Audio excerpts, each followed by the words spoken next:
நாமக்கல் மாவட்டம் பள்ளிப்பாளையம் பேருந்து நிறுத்தம் பகுதியில் திறக்கப்பட உள்ள புதிய தனியார் மதுபான கூடத்திற்கு எதிர்ப்பு தெரிவித்து சாலை மறியல் போராட்டத்தில் ஈடுபட்ட பள்ளிப்பாளையம் நகராட்சி 16வது திமுக பெண் கவுன்சிலரின் சாந்தி கைது செய்யப்பட்ட நிலையில் அவருக்கு கால்முறிவு ஏற்பட்டுள்ளது. இதுகுறித்த கூடுதல் விவரங்களோடு இணைகிறார் செய்தியாளர் தங்கமணி. வணக்கம் தங்கமணி, என்ன நடந்தது? விவரங்கள்.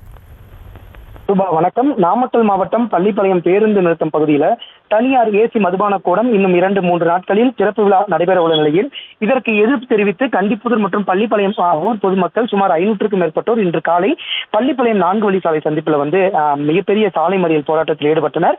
இந்த சாலை மறியல் போராட்டத்தில் திமுகவை சார்ந்த பெண் கவுன்சிலர்கள் சுமார் 4 கலந்து கொண்டனர். தொடர்ந்து இதில் வலுக்கட்டாயமாக சாலை மறியல் போராட்டத்தில் ஈடுபட்ட நபர்களை போலீசார் குண்டுகட்டாக கைது செய்தனர்.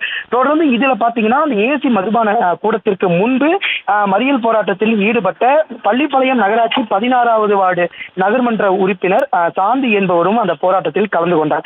அப்போது பள்ளிப்பாளையம் காவல் நிலைய உதவி ஆய்வாளர் மலர்வெளி என்பவர் அவரை தரத்தரவென பிடித்து இழுத்து அங்கிருக்கின்ற தனியார் பேருந்தில் ஏற்றுவதற்கு முயற்சி செய்த போது திடீரென அந்த பேருந்தில் ஏற முயற்சித்த திமுக பெண் கவுன்சிலருடைய கால் என்பது முறிவு ஏற்பட்டிருக்கின்றது. தொடர்ந்து அவர் தனியார் மருத்துவமனையில் சென்று முதலுதவி சிகிச்சை பெற்ற பின் தற்போது அவர் வீட்டில் உள்ளார்.